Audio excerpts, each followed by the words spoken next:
Assalamualaikum warahmatullahi wabarakatuh. Alhamdulillahirabbil alamin wa bihi nasta'in wa ala umuri dunya waddin wa ala alihi wa sahbihi ajmain. Rabbi shrah li sadri wa yassir li amri wahlul 'uqdatam min lisani yafqahu qawli. Allahumma shalli wa sallim wa barik ala sayyidina Muhammadin wa ala ali sayyidina Muhammad. Allahumma ij'alil Qur'an lana fid dunya qarinan wa fil qabri munisan wa fil qiyamati syafi'an. Ayeuna simkuring di dieu bade ngadamel video singkat ngeunaan tentang sikap urang terhadap Al-Qur'an. Nah, setacana ieu teh mungkin dilatar belakangi karena rasa naonnya gelisah gitu kan. Gelisah ketika di tempat-tempat ya biasana upami misalkan tos tarawehan teh kan supaya tadarusan. Jadi ketika tadarusan teh jadi sikap urang ketika membaca Al-Qur'an teh seperti kumaha gitu kan. Nah, jadi simkuring nyaksian mungkin karena ketidaktahuan gitunya kusabab teu apal jadi ketika naon membaca Al-Qur'an atau napi ngabandungan seseorang anu maca Al-Qur'an teh jadi kurang etika ya ketika membaca atau memperhatikan orang yang sedang membaca Al-Qur'an. Padahal kan ada nu ngaranna Al-Qur'an teh kan kalamullah ya, kalamullah. Jadi firman Allah. Jadi seolah-olah urang teh keur dialog jeung Allah. Lamun misalkan urang keur maca Al-Qur'an tah ieu mah tong basa-basinya. Jadi eta latar belakangna tasim kuring moal ngambil tina pendapatnya kira tetapi di dieu ngagaduhan kitab nyaeta kitab At-Tibyan nya. Nah, ieu kitabna kitab At-Tibyan nyaeta anu di karang ku Imam An-Nawawi. Nah, kapungkur abdi teh meser ieu bari meser ieu dangaos ieu nya. Tapi kalau meser ieu At-Tibyan ieu teh mah Syekh Ali As-Sobuni. Syekh Ali As-Sobuni tadi di Imam Muhammad Ali As-Sobuni biasa dipanggil Syekh Ali As-Sobuni nya. Teh mah lepat meser tapi akhir nama ayeuna kaanggo nya. Alhamdulillah ayeuna kaanggo dina pembahasan metodologi penafsiran Al-Qur'an atau ilmu ulumul Qur'an anu dikaji di masternya di S2. Upami misalkan di S1 oge sami di angge ya jurusan tafsir biasa nama jurusan tafsir masih keneh ngagunakeun rujukan anu At-Tibyan Syekh Ali As-Sobuni. Tah ayeuna upami misalkan PAI S2 tafsir Tarbawi tah ayeuna oge sami ngami rujukan tina Syekh Ali As-Sobuni kitab At-Tibyan. Jadi alhamdulillah manfaatnya walaupun lepat kapungkur tahun sabaraha tahun 2010-an ngagaleuna. Tayana orang bahas wae langsung ieu mah ngeunaan adab fi ieu nage kan judulna fi adabi hamalatil Qur'an. Jadi adab-adab etika-etikanya eusina tau kami ieu mah metodologi contohna ieu eusina di dia orang daftar di sananya aya daftar isina. Dina pasal anu kahiji ulumul Qur'an tah ngeunaan ulumul Qur'an. Naon ari ulumul Qur'an teh? Pasal kaduana asbabun nuzul, tapi asbabun nuzul bukan naon ngaranna teh ngajelaskeun satu ayat per ayat kemudian dijelaskeun sabab turunna kumaha, tetapi apa itu asbabun nuzulnya diterangkeun di dieu. Kemudian anu katiluna hikmah nuzulul Qur'an fariqon, anu kaopatna jamul Qur'an, pengkodifikasian Al-Qur'an, pengumpulan Al-Qur'annya. Terus anu kalimana faslul khamis at-tafsir wal mufassir. Nah, jadi tafsir jeung mufassir. Anu kagedepa mufassir minat tabi'in, jadi para mufassir pada masa tabi'in. Yang jazul Quran, kemudian anu kadalapana mujizatul Quran. Mujizatul Quran. Sekarang saja bina. Jadi ieu mah lebih karena metodologi ya. Tibyan anu disanggakeun ku Syekh Ali As-Sobuni mah karena metodologi ulumul Quran atau napi tafsir. Tapi ieu mah ngeunaan adab ketika orang membaca, mempelajari Al-Qur'an. Tadi dia simkuring bari ngagaris bawahi sesuai jeung latar belakang anu tadi nyaeta rasa prihatin ketika lamun misalkan orang apal ieu karena sikap anu kumaha kuduna ketika orang membaca Al-Qur'an atau napi ngabandungan jelema anu maca Al-Qur'an.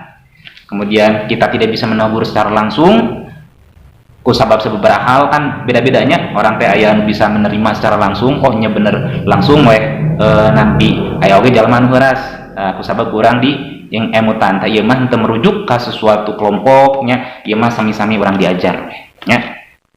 Tadi dia aya dina paminu gaduh kitabna aya dina bab sabarahanya. Tah aya dina bab kagenep fi adabil qiraah cenanya etika tata krama urang maca Al-Qur'an. Tah ieu nya upami misalkeun dina halamanana nya halaman 57. Kusim kuring dibacakeun wae tah insyaallah nya bisa langsung dipahami ge. Secara singkat ieu mah ieu. Fi adabil qiraat. Nah, dina etika orang membaca Al-Qur'an. Hadzal babu ari ieu bab teh huwa ari ieu eta bab teh eta maksudul kitab anu dimaksud dina ieu kitab. Jadi anu dimaksud dina ieu kitab teh nyaeta ngeunaan etika adab urang terhadap Al-Qur'an. Wa huwa muntasirun jiddan. Ari ieu bab teh nyaeta luas pisan cenah, muntasirun jiddan teh luas pisan.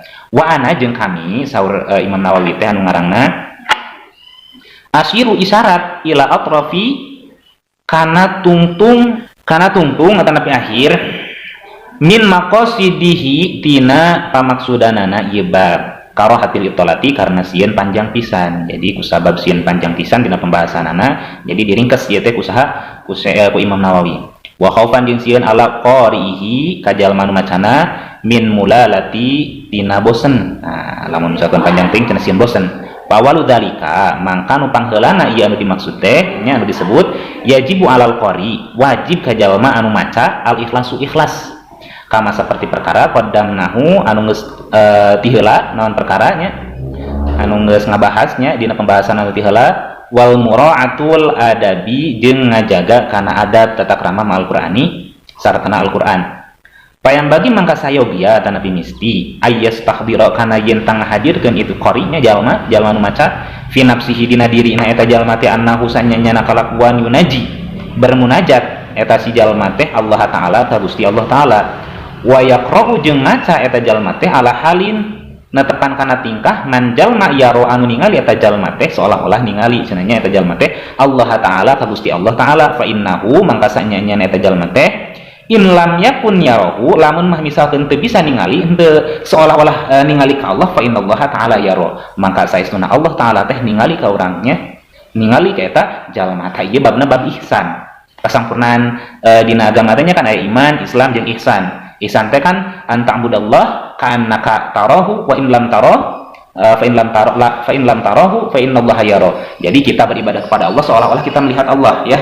Kemudian apabila kita tidak bisa menghadirkan dalam diri kita seperti kita melihat Allah, maka posisikan diri kita seperti disaksikan oleh Allah Subhanahu wa taala. Nah, seperti itu. Tayeu bab singkatna. Tayeu mafhum mukhalafahna kusim kuring diolah deui.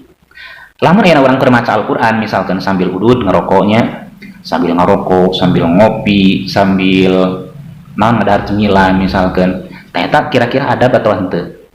Manya urang keur dialog gitunya seolah-olah urang dialog jeung Allah sabab ari nu ngaranna Al-Qur'an teh kalamullah nya. Terus urang seperti kitu sikap urang nya. Atanapi misalkan urang keur ngabandungan. Nah, kan teu etis gitu nya. Nah, kan teu adab. Nah, lamun misalkan urang adab, coba ku urang naon dilenyepan minimal nah orang ketika ngabandungan atau napi maca teh seperti orang disaksikan ku Allah Subhanahu wa taala. Lamun orang geus ngarasakeun diri orang seperti ditingali ku Allah Subhanahu wa taala ketika membaca Al-Qur'an moal mungkin jiga nama bari ngopi, bari barang dahar, bahkan bari ngarokok. Walaupun di dia ngarokok teh aya istilah kayak perbedaannya, aya menyebutkan makruh, aya menyebutkan haram. Tah ieu tong dijadikan suatu permasalahan anu rumit. Lamun misalkan orang aya perbedaan simkuring aya perbedaan misalkan jeung mustami atau nabi jeung saha cek simkuring misalkan haram ngarokok teh geus ulah tepikeun kaya silih pikang ewa nya da simkuring oge lamun misalkan ningali jalma anu nyebutkeun makruh ngarokok teh kusabab aya dalilna kamakruhanana geus jadi nafsi-nafsi we urang nyokot pendapat haram batur misalkan nyokot pendapat anu makruh. Nah, asal muasalna kan disebutkan makruh teh, asalna kan mubah boleh ari nu ngarokok teh. Ari simkuring nah ieu alasanana nah simkuring nyebutkeun bahwa ngarokok teh haram nya. Nah, keur diri simkuring. Batur mah nek ngalaksanakeun terserah atanapi nek naon ngaranna teh nyokot kawal anu makruh terserah cuman simkuring nyokot pendapat ulama anu ngaharamkeun lain ceuk simkuring tetapi aya ulama anu ngaharamkeun. Ari asal muasalna ngaharamkeun teh kusabab nu pertama naon ngaranna teh baheula mah eueuh kajian bahwa rokok teh ngabahayakeun kana diri sorangan jeung ngamadaratkeun ka batur. Tah baheula mah can aya penelitian anu sampai kadinya sehingga ngarokok teh disebut makruh. Nah makruh sabab dinisbatkeun kana ngadahar peuteul jengkol bawang. Jadi lamun misalkan urang geus ngarokok teh sok bau makana makruh. Nya makana makruh tah eta berarti kaulna. Tah urang nyokot dalilna ulah nyebutkeun kieu, ada para ulama oge tah eta mah teu bisa dijadikeun dalil. Anu bisa dijadikeun dalil mah kaul ulama anu tersurat dina kitab-kitab para ulama misalkan bahwa nu ngaranna dukhan atanapi ngarokok teh nyaeta makruh tah eta bisa dijadikeun dalil. Lamun urang ngan saukur nyarandekeun ka para ulama eta teh bisa dijadikeun dalil. Bahkan lamun misalkan jalma-jalma anu ahli kasab mah geus beda deui eta mah tingkatanana. Ningali jelema teh kan geus naon ngaranna teh dibukakeun hijabna ku Allah. Nges bisa ningali si jelema teh teh rupana ciga kumaha ahli maksiat teh anu ciga naon ngaranna teh babi anu ciga monyet Tah cara nutupan teh nutupan aib batur teh cek guru-guru kapungkur mah nya nyaeta ku cara ngaroko. Jadi ku cara ngaroko geus bae tiga jelema deui katinggalina teh, tapi lamun teu ngaroko ningali jelema-jelema teh geus aya nu ciga monyet mah ciga babi mah jeung lain sajabana. Jadi kenutupan aib batur. Nah, kusabab hayang katutupan aib batur maka kusabab ku cara ngaroko tak bisa nutupan hijabna. Nah, jadi ditutupan deui eta naon ngaranna teh katingali jelema-jelema anu katingali seperti binatang gitu. Jadi perilakuna seperti binatang, jadi diserupakeun jeung binatang. Nah gitu. Tak lamun simkuring alasanana bet haram sabab geus jelasnya cek ahli kedokteran bahwa rokok teh ngabahayakeun. Nah, ngabahayakeun kana jantung, kana paru-paru. Merokok dapat menyebabkan kanker dan lain sebagainya. Cenanya dina bungkusna oge. Otomatis kudu maya duru pokok harumun setiap perkara ngamadaratkeun berarti eta teh perkara teh haram. Bukan hanya memadaratkan diri sendiri tapi memadaratkan juga orang lain. Ku haseupna kaganggu. Terus di lamun misalkan bab ngeunaan lamun misalkan eta duit dipake keur nganapakahan keluarga hukumna kumaha, kurang kalah dipake kana ngaroko, kumaha lamun misalkan ku urang dipake kana perkara ibadah misalkan disedekahkeun atau ditabungkeun keur ibadah haji. Loba cakupanana lamun misalkan urang ngabahas tentang bab rokok. Tah ieu mah anapeun jalma anu nek nyokot fatwa anu non ngahukuman bahwa eta teh rokok teh haram tetapi makruh, tetapi coba kurang diingat lamun misalkan orang keur ngaji Al-Qur'an ngalakukan perkara anu mubah oge seperti barang dahar geus teh etis komo deui lamun anu makruh. Naon ari nu makruh teh anu dibanduan anu teu dipikaresep makruh teh. Jadi orang ngalakukan perkara anu teu dipikaresep ku Gusti Allah bari maca Al-Qur'an kumaha eta hukumna? Kan teu etis, kan teu adab gitu. Minimal urang geus bereskeun heula lah gitu maca Al-Qur'an tapi ngabadungan kana Al-Qur'an tah eta cara etis. Ieu babna bab ihsan. Nya teh saeutikna lamun misalkan orang hayang nyaho ya, sebagai mu'alim misalkannya seorang pengajar atau nabi seorang anu muta'alim aja anu diajarna sok coba orang aos kitab nu namina kitab At-Tibyan. Tadi dia lengkapnya anu ti Imam Nawawi lengkap pembahasanana adab-adab ngeunaan Al-Qur'an. Bahkan kan disarankeun disunatkeun lamun misalkan seterusna dieu wayan bagi ida arodal qiraata ayunadzafu fahu ayunadzafa cenahnya. Jadi ngabersihkeun pahu cangkem urang ku cara naon? Ku cara siwak. Nah, tuh batur makan lamun misalkan urang naik ngaji Al-Qur'an teh ngabersihan heula cangkem. Kemudian aya dina disunatkeun aya dina kaayaan suci. Nah, gitu. Eta sunatna teh pikeun ka kitu. Jeung lain sajabana. Tah eta pangintennya ayeuna tiasa ditinggal lah tina sikap anu kusimpuring tadi dijelaskeun tina naon daftar isina ya ngeunaan urang adab-adab terhadap Al-Qur'an. Saeutikna tadi mudah-mudahan aya manfaatna nya eta mah pendapat